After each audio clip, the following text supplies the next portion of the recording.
धन्य धन्य नगर अयोध्या की, धन्य राजा दशरथ रे। धन्य धन्य नगर अयोध्या की, धन्य राजा दशरथ रे। ललनारे धन्य रे कौशल्या रानी के भाग की, राम जी जन्म ले लरे। ललनारे धन्य रे कौशल्या रानी के भाग की, राम जी जन्म ले लरे। आवथु पंडित पुरहित, बैसथु पलंग चढ़ी रे। आवथु पंडित पुरहित, बैसथु पलंग चढ़ी रे। ललनारे गुनी दिया बबुआ के दीन की, कौन तिथि जनमल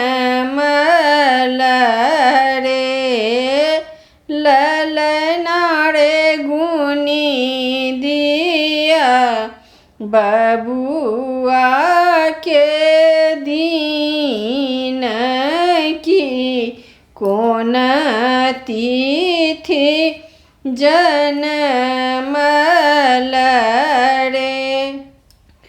नौमी तिथि बबुआ जनमल, चैत मास बीतए रे। नौमी तिथि बबुआ जनम लेल, चैत मास बीतए रे। ललनारे 12 बरस जब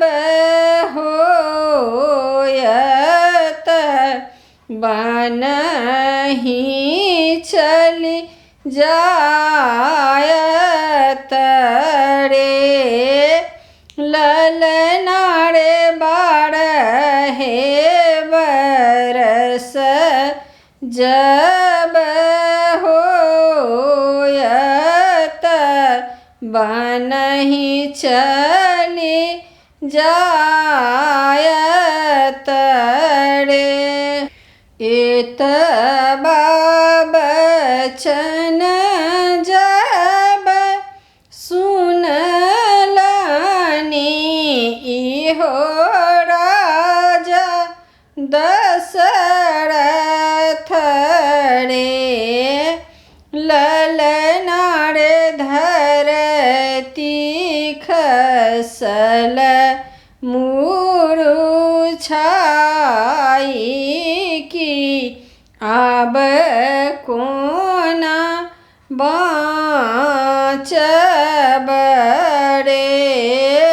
ललनारे धरती खसल मुरुछाई की, आब कोना बाँचब बड़े सोई रे बाजथी कौशल्या रानी सुनु राजा दशरथ रे ललनारे कतहु भये बबुआ जीवथु बाँझी पद छूटत रे ललनारे कतहु भये राम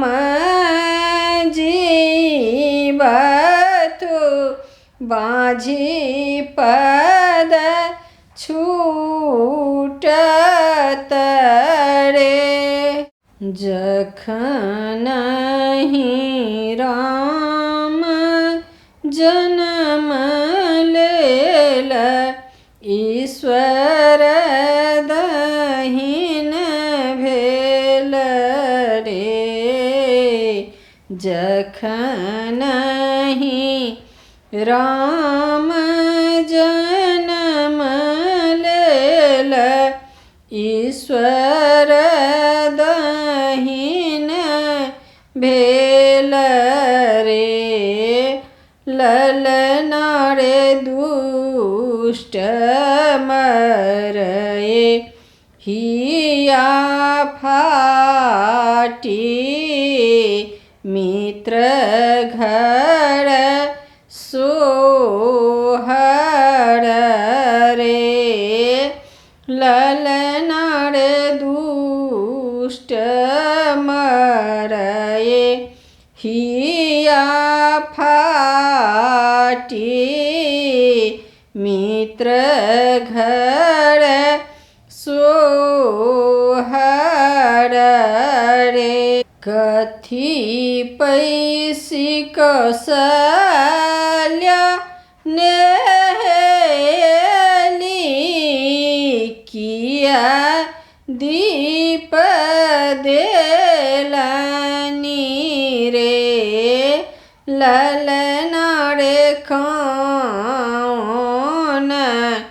व्रत कौशल्या केलनी पुत्र फल पाओल रे ललनारे कौन व्रत कौशल्या केलनी पुत्र फल पाओल रे गंगा पैसी कौशल्या नेली तुलसी दीप देलनी रे ललनारे व्रत कैल प्रभु दीनानाथ पुत्र फल पाओल रे ललनारे व्रत कैल दीनानाथ पुत्र फल